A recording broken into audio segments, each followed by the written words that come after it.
आज आपके सामने है class 8 English reader chapter the open window. और वीडियो में आज हम पढ़ने वाले हैं क्वेश्चन आंसर। वो चैप्टर का एक्सप्लेनेशन पहले ही हो चुका है, जिसका लिंक आपको वीडियो के डिस्क्रिप्शन से मिल जाएगा। तो शुरू करते हैं अब वीडियो को। Question number 1, do you know what is mean by curing nerves? Curing nerve से आप क्या समझते हैं?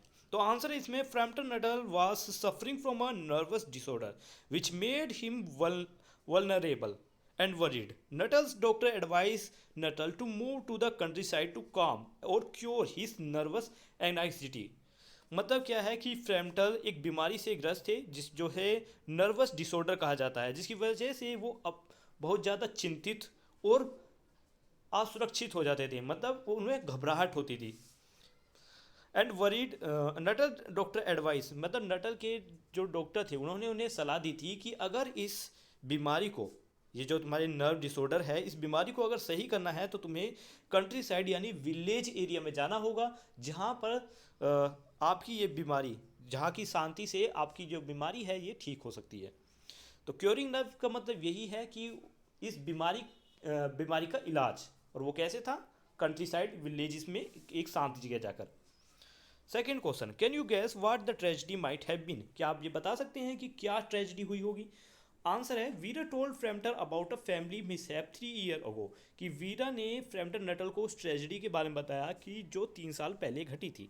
Mrs Sappleton's husband along with her 2 brother had gone for shooting. They were catch in a wet marshy land. They never return but the aunt will stop still hoping that they would return home and enter through the open window.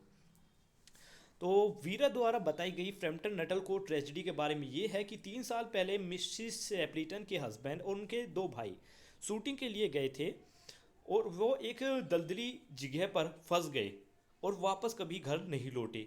उनके aunt को अभी भी उम्मीद है कि वो सामने खुली हुई खिड़की से वापस लौटेंगे। तो यही ट्रेजिडी के बारे में बताया है। Do you think Mrs Sappleton was हेलुकिनेटिंग?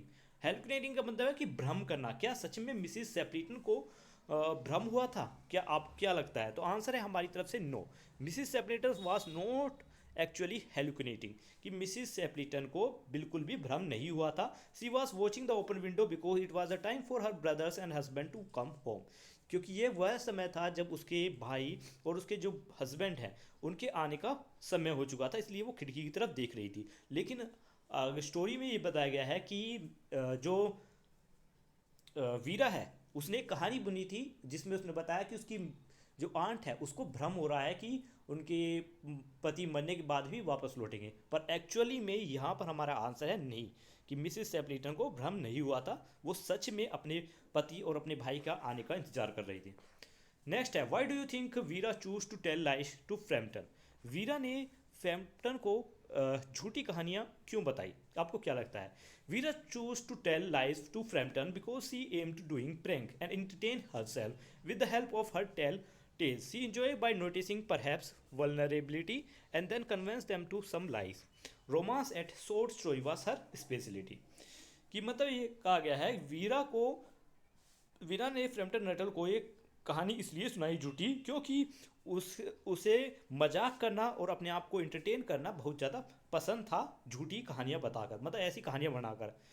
और वो ऐसी कहानी तब बनाती है जब वो किसी इंसान को हैरानी में या फिर अचंभित में देखती हैं, ठीक है, और उन्हें झूठी कहानियाँ बनाकर उन्हें अपनी कहानियों में, मतलब छोटी छोटी बातें बनाकर अपनी कहानियों में विश्वास दिला देती हैं, ठीक है। नेक्स्ट है question number 5, what do Mrs Sappleton her niece and Frampton witness as they look out of the window? मतलब विंडो की तरफ जब उन्होंने किसी को आते हुए देखा तो मिसिस सेप्लिटन और उसकी नाइस वीरा और फ्रैम्पटन नटल ने क्या क्या देखा? Describe the expression and behaviour of each one of they look through the window. Answer है, they witness the return of Mrs Sappleton's husband two brother with gun there under their arms who were supposed dead according to the nice early story. They are seen walking across the lawn towards the house accompanied by their dog. कहने का मतलब है कि witness क्या था, मतलब उन्होंने क्या देखा कि मिसिस सेप्लिटन के हस्बैंड और मिसिस सेप्लिटन के 2 भाई ये अपने बाजुओं में बंदूक गन्स को लेकर उनकी तरफ चले आ रहे हैं। और अकॉर्डिंग टू वीरा स्टोरी वीरा की जो स्टोरी थी उसके मुताबिक इन सभी की मौत हो चुकी है और ये घर की तरफ बढ़े जा रहे थे। उनके साथ एक डॉग भी था। नेक्स्ट है Mrs Sappleton was excited to see them coming at the tea time. The niece was staring through the window with horror in her eye. Frampton was having a chill soak and gaze at them with eye wide. मतलब Mrs Sappleton को तो मतलब excitement हो रही थी क्योंकि उनके husband और उनके भाई सही समय पर चाय के समय पर आ रहे थे। दूसरी तरफ भतीजी यानी वीरा बड़ी ही घबराहट के साथ अपनी आंखों में मतलब उसकी आंखों में घबराहट थी और वो विंडो की तरफ देख रही थी। तीसरी तरफ फ्रैम्पटन नटा जो शोक में थे, मतलब उन्हें उन्हें एक तरीके से शोक लगा था, हैरान हो गए थे वो, और वो हैरानी से अपनी आंखों को बड़ी बड़ी कर कर उनकी तरफ देख रहे थे। Why did Frampton look at Vera when he saw Mr. Sepleton and Mrs. Sepleton's brother returning? Frampton Nuttall ने वीरा की तरफ क्यों देखा जब उन्होंने मिस्टर सेप्लिटन और मिसिस सेप्लिटन के ब्रदर को आते हुए देखा घर की तरफ। आंसर है Frampton look at Vera in this way because Vera had told him before her aunt entered that Mrs. Sepleton's husband and brother actually died in able to hunting accident, that she had never been able to go over her grief and constantly expect them back।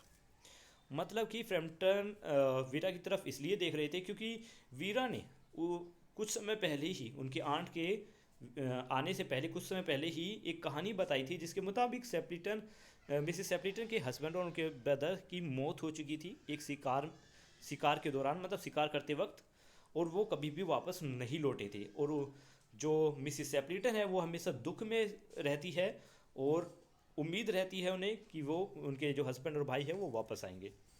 तो यहाँ पर हमारी ये video complete होती है, question answer complete हुए। मिलते हैं नेक्स्ट वीडियो में, तब तक लिए बाय बाय।